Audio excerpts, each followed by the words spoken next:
Steve Carell is an American actor, director, writer, and comedian who is best known for his work on The Office, The 40-Year-Old Virgin, Despicable Me, Anchorman, The Legend of Ron Burgundy, and more. With over 70 acting credits on IMDb, he is truly a force to be reckoned with. Stick around until the end of this video to hear about the Steve Carell hair transplant conspiracy theory.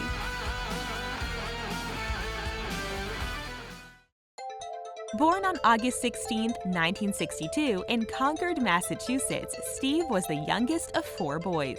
His family name was actually Caroselli, but his dad's parents changed it to Carell in the mid-50s as a way of assimilating to life in America. Though the youngest one of any family usually gets picked on the most, Steve's brothers protected him more than anything else. He grew up middle class and gives credit to his parents for always making whatever he and his brothers wanted to do as kids possible. When Steve wanted to play hockey, his parents signed him up for it, bought him all of the expensive equipment needed, and drove him to hockey practices at 5 in the morning without complaining. While they certainly did well by raising a famous Hollywood actor, Steve's not the only successful one of the bunch. One brother's an engineer, another's an architect, and the second youngest, Carell, owns his own landscaping company. Steve earned a bachelor's degree in history from Denison University and had plans to apply for law school. But when it was time to fill out the application form, he didn't really have an answer for the first question: why do you want to be a lawyer? He had been really into sketch comedy while in school and was even part of Denison University's improv group, Burpee's Seedy Theatrical Company. He loved to make people laugh and he loved to act, but he didn't really think of it as a potential career. It was actually his parents who sat him down and convinced him to do whatever made him happy. Instead of moving to LA like every other aspiring actor in the US, Steve moved to Chicago. When people ask him how he knew he had finally made it as an actor, his answer is probably not what they're looking for. He says that he knew he had made it when he was able to stop waiting tables on the side and could pay his rent solely off of being an actor. Of course, Steve was eventually able to do more than just pay his rent, thanks to his acting career. Steve eventually made the move to the Big Apple, where he began to book gigs regularly. In 1999, he started working as a correspondent on The Daily Show with Jon Stewart. According to Stewart, the beauty of Steve Carell is in silence. He knows how to create silence better than anyone I've ever worked with. Steve made us laugh hysterically on the show for a few years before moving on. He booked various other TV show and movie gigs afterwards. But in 2005, arguably 2 of the biggest gigs of his career were released: the pilot for The Office and The 40-Year-Old Virgin. Steve actually co-wrote the latter movie with Judd Apatow after he successfully pitched the idea to him. While The 40-Year-Old Virgin became an instant hit, The Office didn't do so well when it first premiered. Steve Carell being a household name was one of the only reasons the network renewed the show for a season 2, giving the series its chance to find its creative legs. Nowadays, it seems like everyone and their mother has seen The Office, and you can't go too long without stumbling upon a Michael Scott meme on the internet.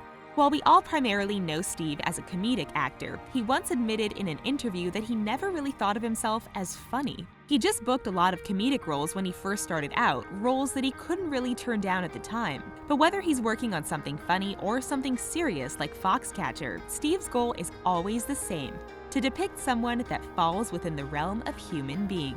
He always looks for the humanity in every part he plays. He would never even consider playing a part in which he couldn't find a single nugget of humanity hiding somewhere. While many people have pointed out that it's been a while since Steve has done a big laugh comedy, the actor swears that it isn't deliberate. He just tends to be drawn to more dramatic scripts.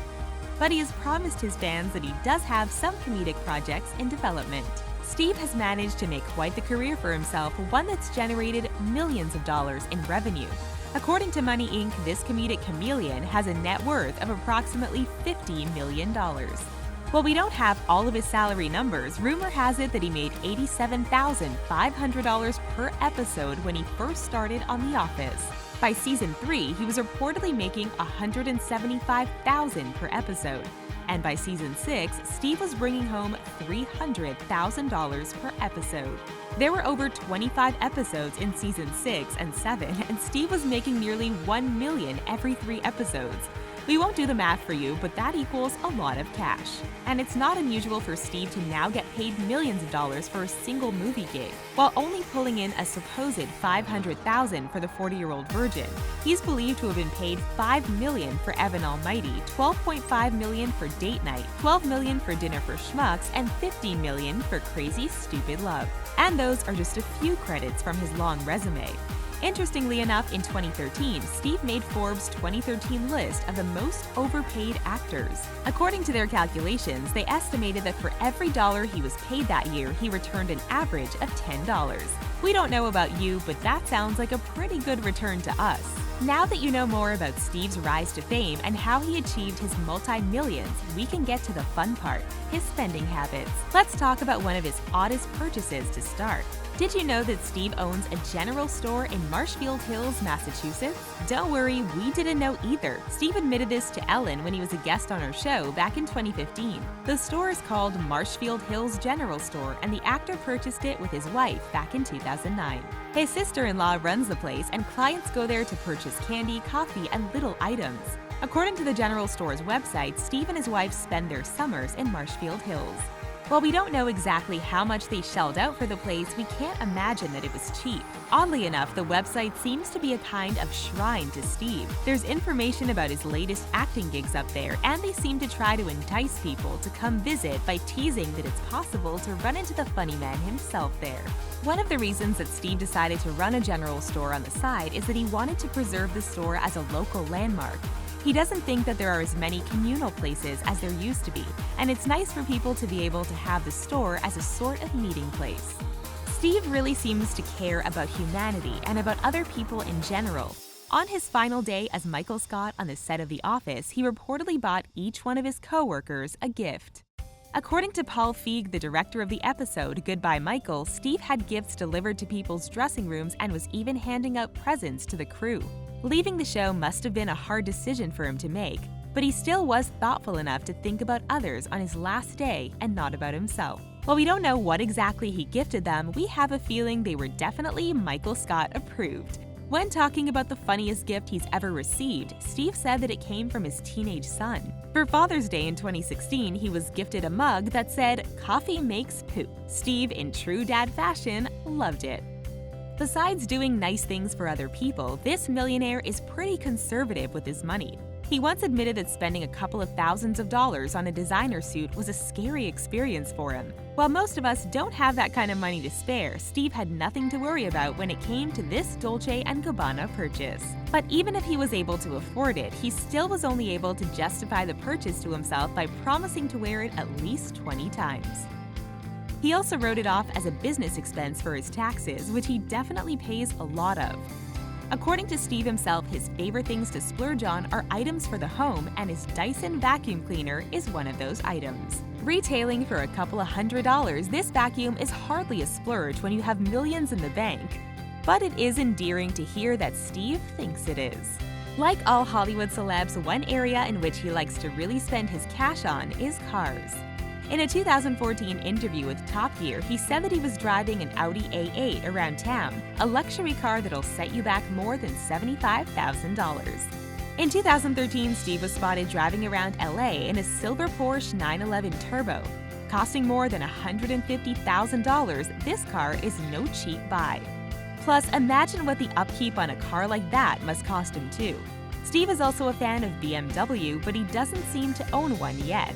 While he can definitely afford the luxury, one of Steve's favorite cars of all time might surprise you. It was the first car he ever owned back when he was a teenager, a pumpkin orange Volkswagen Rabbit. But while he does love his cars, the actor is also a fan of biking around.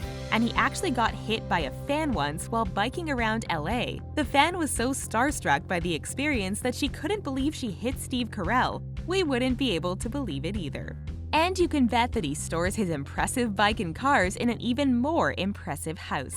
In 2010, Steve and his wife dropped $6 million on a Toluca Lake estate. They then took down the existing 5,000-plus square foot residence to make room for the home of their dreams. This home features a tennis court, pool with a pool house, and even an elevator. Since Steve and his wife spend their summers in Marshfield, they also own a modest 4-bedroom home over there. Now, in more bizarre spending news, there are some people out there who are convinced that Steve has had a hair transplant. While his hair seemed to be thinning during the first season of The Office, his hair was magically restored soon after. We can't confirm or deny this purchase, but it is quite possible that Steve spent thousands of dollars on a pricey hair transplant to revive his youthful looks for the camera. The procedure usually ranges anywhere from $4,000 to $15,000. Hollywood puts a lot of pressure on actors to look a certain way, so anything's possible.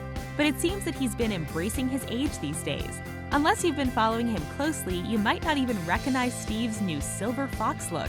We'll be the first to admit that the gray is really working for him.